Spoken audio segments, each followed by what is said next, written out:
Welcome to the Black Box app podcast. I'm extremely excited today.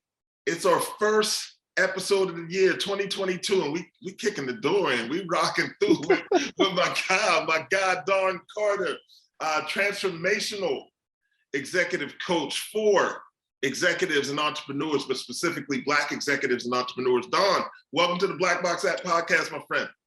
Kenneth, thank you so much, brother. I appreciate you. Happy to be here. Happy to kick off the new year for y'all. Yeah.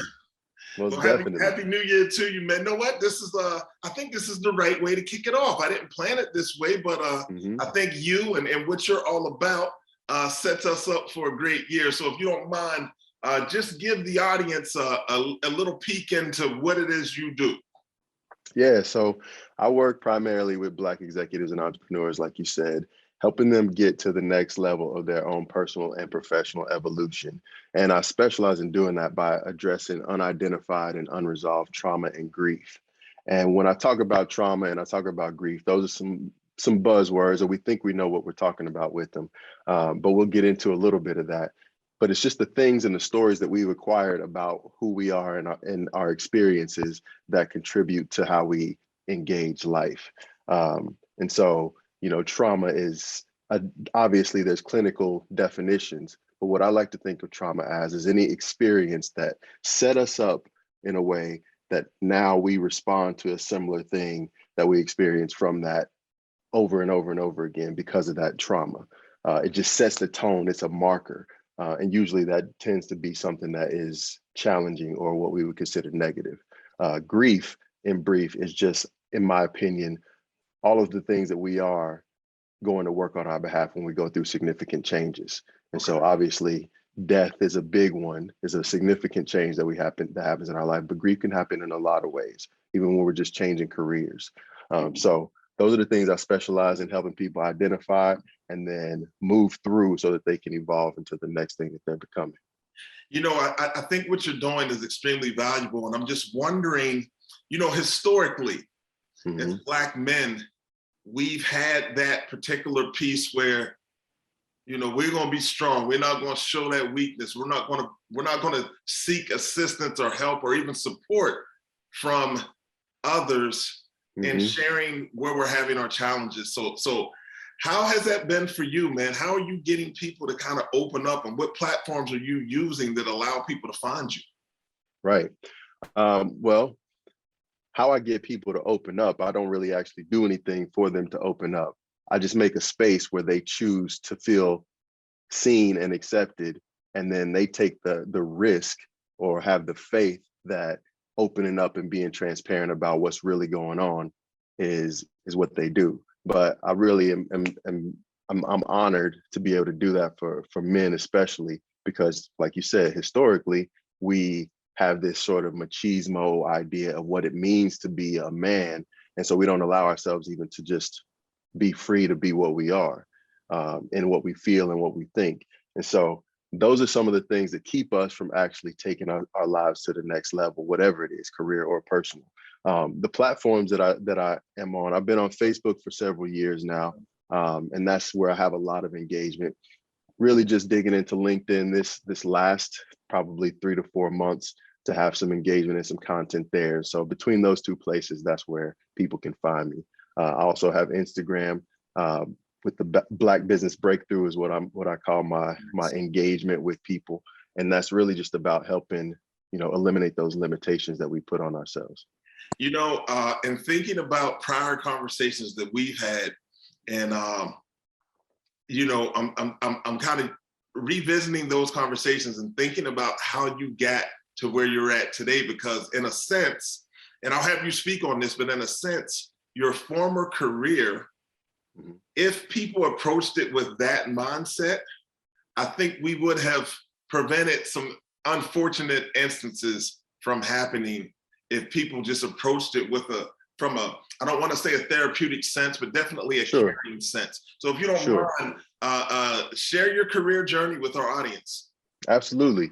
So I came from about a decade of law enforcement experience with, you know, urban, kind of a mid-sized city in the United States, Midwest, you know, well over a couple million people in the metro area. So high crime areas definitely present. Lots of blight, trauma, especially with communities of color, Black people, and yeah. When I was growing up, I just knew that I would have my life be serving others in some way, and so early in my 20s, I got the notion that I wanted to be a police officer, and I was like, that's kind of a it was a weird thing to consider, but I saw it as a means of serving my community and helping advance and bring things um, forward to help progress. Um, Dove in with my heart. And one of the things that I quickly realized is that, you know, that really in retrospect helped me understand is that law enforcement isn't really the venue to try to help move things forward. It's reactive by nature, the way that it works. And so again, 10 years in law enforcement, half of that as a detective. And I got to a place in my life, in my career, where, you know, I was really striving, really going hard. And that meant for me, bearing with people where they were, going the extra mile to help, doing other things that were outside of the norm of what police culture typically is, and just allowing myself to be myself. And it was a challenge. And so, you know, I was valedictorian in my academy class. And so for people like that, they think that you're gonna come out and be the chief someday. So they literally called me chief in my academy class. And so when I got out though of the academy, I had a really challenging experience with the people who I was working with. And just in short, I had a situation where one of my superiors, a couple ranks up, who ran the division that I was in, um, asked me about a situation where my field training officer was, where he was engaged with somebody in a pretty physical way to what I thought was unnecessary. And so the captain asked me if I thought he used excessive force. And I said, well, I wouldn't say that, but I know my people and I probably would have handled it a little bit differently. And then she looked at me and said, what do you mean your people?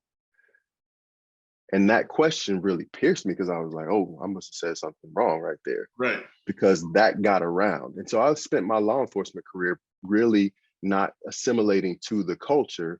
And I wasn't, you know, trying to be an activist or anything. I just lived from the heart and did what I thought was good for the people around me, both on the police force and the citizens. But I got to a point where I was sitting with a young lady as a detective, and across from me, she had experienced some devastating experience for her because she was just crying so hard. She couldn't even talk barely. And I'm just sitting there and I'm just like, okay, what happened next? What happened next? And I'm No just writing connection. down Yeah, just going through the zero motions. connection. And I realized at that moment, it was like, it's almost like I was watching myself from the corner of the room. It's like, yo, this isn't the kind of person that we want to be. And I had gone from serving to just surviving. And that was what happened in this career that I got into in order to help uplift the people in my neighborhood and the city in general. So when I got to that point, I knew it was time to transition out. Sure. And that's what a couple different things that I did in between there, got to some entrepreneurial ventures. But a couple years later, actually just about a year later, I lost my wife to suicide. And that sent me on a whole nother trajectory where I ended up where I am now, where I'm helping people actually navigate the things that are challenging internally so that they can grow exponentially on the outside. Man, my condolences, of course, regarding, your wife's situation. I do believe that I'm a firm believer that everything brings us to where we're supposed to be. And No question. so I understand that piece of the journey for you. And it seems like it's a fit, like it's a glove, man. And I appreciate the work you do and you in general. I want to go back to the incident where you spoke about knowing your people, right? Because right now there's a big conversation, and I guess I was going to say in corporate America, but just in work in general, about bringing your complete self to work, right? Yeah. So, as Black men and as Black executives, as Black people, often we feel we feel like we are unable to do that genuinely. And I know everybody says, well, I'm over that and I can do it, but I still watch them. And I'm like, I don't know if they're really bringing their complete self to work. They're bringing their work self to work, which Right, might be a little right. different than their professional work self, right? They might be showing a little more, but I still I'm excited about the day when people feel really comfortable bringing themselves and their culture and just their own personalities to work. Yeah. That you're on social because you spoke about Facebook and everything, and you see these skits of people like once they leave the office, like Yep. they're in the office with the tie on, and then they get in their car, they throw the hoodie on and everything, and it's just I find it really funny, just because I think a lot of people are living that life. Yeah, yeah, no question. I mean, we have a perception of what professionalism Mhm. is, and we have a perception of what's acceptable in the workplace. But all of these things are just stories that we've agreed to. Wow. And it's not necessarily that it's true, because we've seen over the last decade plus, a whole different way of work showing Sure. up, especially with the tech boom and how things, creative things are being developed. So this is being challenged, but we still show up in a certain way where we feel like, I got to button it up to do this certain thing. And the reality is that when we do that, we are definitely squelching our own power. The thing that we could actually use to excel in our positions or excel in our work, again, those things can be honed, but we leave them on the side because we think that it's disagreeable to a professional atmosphere sometimes. And and and it's just one of those things. It's one of the ways in which we just limit ourselves. And I'm not saying it's good or bad, but if it's not in alignment with where you want to go, then it might be worth letting go. Sure, sure. Yeah. Definitely. Well, so I want to shift gears just a little, right? Hmm. So we have this, the Black Box app, and I know you've peeked Right. in and bounced around and shared some thoughts with me and everything, which I take to heart. You shared something with me that we'll speak about offline, but I think Okay. it's necessary right now. But we created the app to be a resource, a career portal for Black men at all career levels, right? Hmm. And Hmm. so within that framework, I'd like for you to speak on what you believe the importance of the app is, but also what advice you have for individuals at all three career levels, entry level, mid-career, and senior level, as far as them in the way they can support others in their roles. Yeah.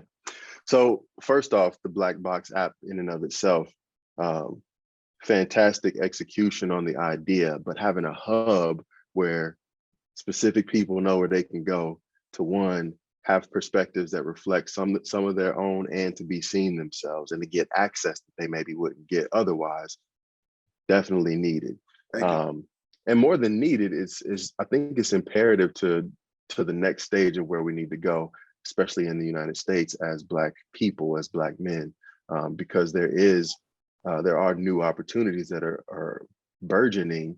But if we don't connect with each other to approach these things and give access to some of these, emerging ideas or industries, or even the same ones that are there, then we don't have the potential to thrive together. So that's what I think about the app itself. It's just a hub that's really, really, really necessary. As far as, any kind of thoughts around people at different levels of their development. So I hear a lot of people talk about what they should do, like there's an already prescribed way to approach, looking for a job or looking for work. And in some ways there are definitely some tried and true things. But when we talk about, the new ways that we're learning how to work and the things that are starting to happen in our culture, really examining those shoulds, I call them, and recognize that there's a story behind them. So whenever you hear a should, or whenever you talk about a should, you're referring to some story that you just intrinsically have. Like, I should be doing this and I should be doing that. Well, who told you that? Right. Like, where did you get this information? And is it true? Like, when you ask the question, is it true? You give yourself the opportunity to really know if it's going to benefit you to hold that. Hey, Dawn, and the flip side of that is you shouldn't be doing this, or you shouldn't be doing that Right, as well. right, exactly. Yeah. Yep. I shouldn't come to work in this certain way. I shouldn't show up at an interview this certain way. I shouldn't try to connect with the person this certain way. Well, why do you believe that? And is it true? Because if it's true, then you can actually know whether it's in alignment with where you want to go. Mhm. But if it's not, again, it creates a limitation. And if that limitation ain't where, is it helping you move forward? Then just relax, just let it go. Right. Wow. Another thing that I would say is, be open, if not eager, to reinvent yourself. In Black culture especially, but I think in general in corporate culture, we think that, again, there's a tried and true way to do things. There's only one way to do things, but we're changing all the time. And if we allow ourselves to grow into new things, then we give ourselves the most opportunity to thrive and succeed. And again, I didn't see myself as a coach when I was a police officer. Sure. I didn't even know what coaching was, honestly. But being willing to just shift and change along the journey allowed me to discover more of the greatness that I had within to really serve people powerfully. So that's what I would say. Be open, if not eager, to reinvent yourself. It's one of those things, right? So like you were speaking about the coach piece and not even really knowing. So people often ask me, how'd you get into the business, the work that you do, right? Mm-hmm. I'm a diversity recruiter. Like that's what it is. And that's been the platform that's allowed for some of these other things to happen. However, I didn't even know this existed. Mm-hmm. But I did know about recruiters athletically. I didn't know about them from even a job world. And then, I started learning more about that. And initially it was temporary staffing. That was the game I wanted to get in. But by being there, I found out about executive search. And then I said, oh, wow. So to your point, sometimes you have to step out there and explore and network to find out where it is that where's your tribe at, where you need to be. Right. And I think that's going to be a valuable piece of the black box experience for people because they're going to sit here and see you and say, wow, that's a thorough brother right there. I like what he's doing. I like how he presents it.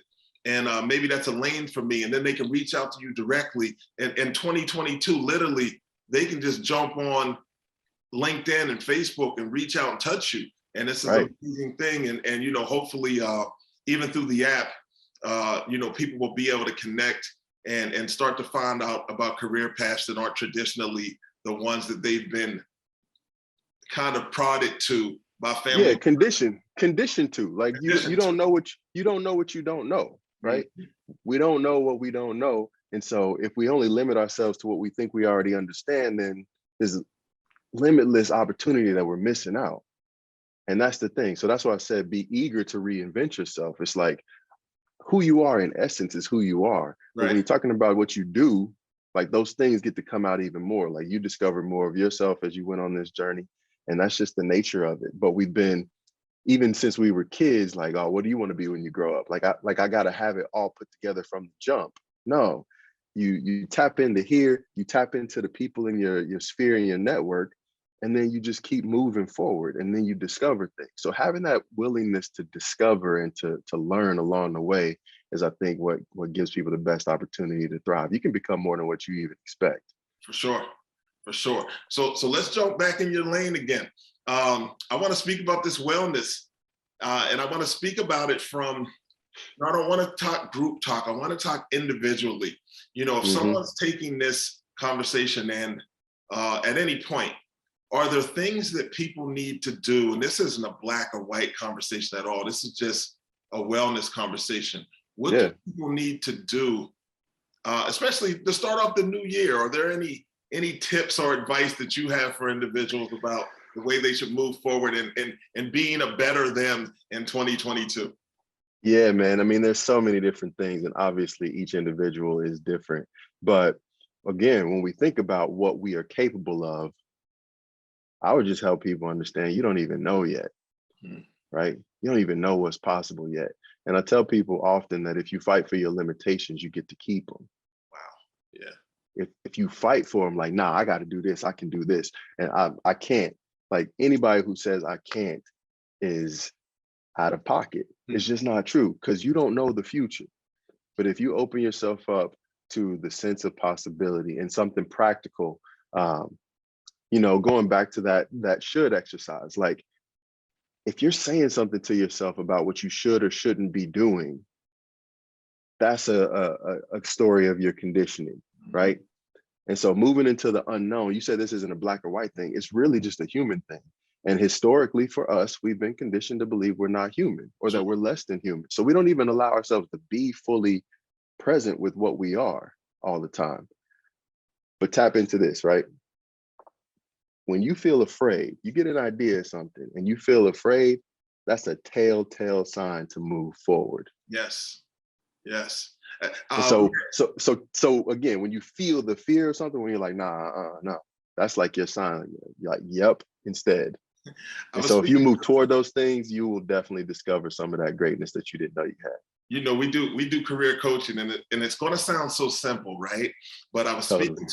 speaking to a colleague, actually it's a friend, and she was saying, you know, I'm not sure how to structure this salary ask, right?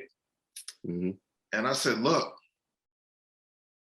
are you uncomfortable about what you're thinking to ask for? And she said no, and I said, it's too low. Right. Too low. Like, make yourself uncomfortable. You know, Mm-hmm. and plus, you know, the person I'm speaking of, I know the skill set, and I know she's a unicorn out here. Like, she really is. And like, they're going to have to play her game, right? Because she's so far in the process that there's no backing up, and she, you know, she's worth it. And you know, I think that's a big piece of it. Like you said, you know, if you have a feeling in your inners that keep moving forward, that's the direction. That's the sign. That's the actual signal to like move toward it. Sure. We think that I'm feeling something iffy about it. I got to move away, or I need to question, or as soon as you feel that, I dare you, move forward. So that's like the first thing. The second one is what you're talking about. You saw something in this woman that she didn't necessarily see in herself. I have people tell me things all the time about myself. I'm just like, But the reality is, if I'm tuning into that, you start to see the pattern. Mm-hmm. And so go with people, connect with other people on your journey.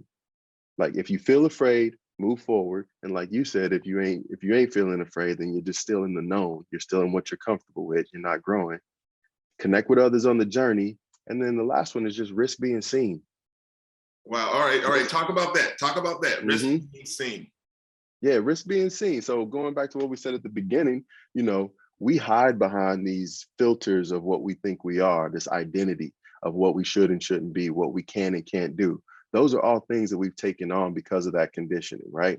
And so if that is not working toward the vision that we have for where we want to go, then we need to let that stuff go. And to risk being seen, if I'm going with you on this journey, like really allowing you to see what's in me, like, man, Kenneth, I'm afraid, man. I'm afraid that it's going to be this, and this. And then I get to be in community with you, and you tell me, yeah, that's exactly what you need to be moving toward then, probably. Like, what do you think? So going with people on the journey and allowing yourself to be seen, me showing up and allowing myself to be transparent, gives me the most opportunity to get that feedback from others for things that I may just take for granted about myself. Sure. Right. So if I go through this year doing those three things, by the end of the year, I'm gonna be way beyond what I could have been, because I'm moving into the unknown. I'm taking people with me, and I'm risking actually being transparent in the process. Man, amazing. All right, you took me somewhere now, because once you get that alignment, how do you feel about accountability partners? Mm-hmm. So accountability partners is the same thing. I'm right now forming a small collective with some people that are in my circles loosely. And I just called them all up and was like, yo, y'all feel like, you know, riding on this journey together. These are people who are similarly like in a solopreneur type position, or building something from the ground up. And we just gonna just vibe together for the sake of the community. And with that comes the accountability. If you risk being seen, and I tell you what my real dreams are, if I tell you what I'm really intending, you get to check in with me later and be like, yo, you said this, what's up? What are you doing? There you go. Mm-hmm. You know, so not necessarily just one partner, but just even just opening up, having yourself be open to be seen in that. Like, we got this stuff going through the culture, you know, don't tell people your dreams. Don't tell people your, like, what? Move in silence. And all yeah, right. And none of it's true. People don't actually do that because nobody gets anywhere strictly on their own. Yeah, that's true. And listen, you know, I've mentioned things that I want to do. Well, you know, the Black Box app in general, right? I put it out in the universe. That's what I call it. And I'm the type of person, You know, I'm going to credit my father with this. God bless the dead, man. Great guy. But he knew how to force my hand. And in theory, sometimes the way he chose to do it used to really piss me off, right? I'm like, this dude don't even believe in me. But he was putting it out there so I would react. Because now I have to prove him wrong. But that was his approach. But I took that approach and started doing it for myself by putting things out there where I know people can circle back and say, what's going on with the app? Yep. 2 years from now, I can't have people come to me and say, man, what's up with the app? So I had to do it. I had to move forward after I put it out there. So I get it. Yeah, putting yourself in a position where you got to show up. Yeah. For yourself, because, you know, if I say this to the people and then I don't show up, I'm gonna probably feel, you know, something about it. But self accountability is a big piece, and you're creating that. But it happens in community. It happens by putting yourself out there to be seen and what it is that you're doing and intending. Man, I find you to be an amazing conversation, man. I know you're exceptional as a transformation coach for executives and entrepreneurs. If you don't mind, let the audience know how to get in contact with you. Yeah, the best way is just come over to the Black Business Breakthrough on Instagram. That's probably the most succinct way. I don't have a ton of content up there yet because I just started building that, but and just on LinkedIn, doncarter.co is my website. And if you feel compelled, if you got some impossible dream, impossible vision, yeah, hit me up. Helping powerful people remember how powerful they are is the business, it's the game. So let's go. Man, I love it, man. Again, I have such a great deal of respect for you and the work you do. I'm a big proponent of people that have walked a walk and can really speak it from experience. And I just already know that you're coming into this genuinely and doing great work. So I wish you continued success, brother. It's Don Carter, man. Transformation coach for Black entrepreneurs and executives. I know I got that flipped backwards, executives and entrepreneurs. No, it's all good. Either way it goes, that's how we do it.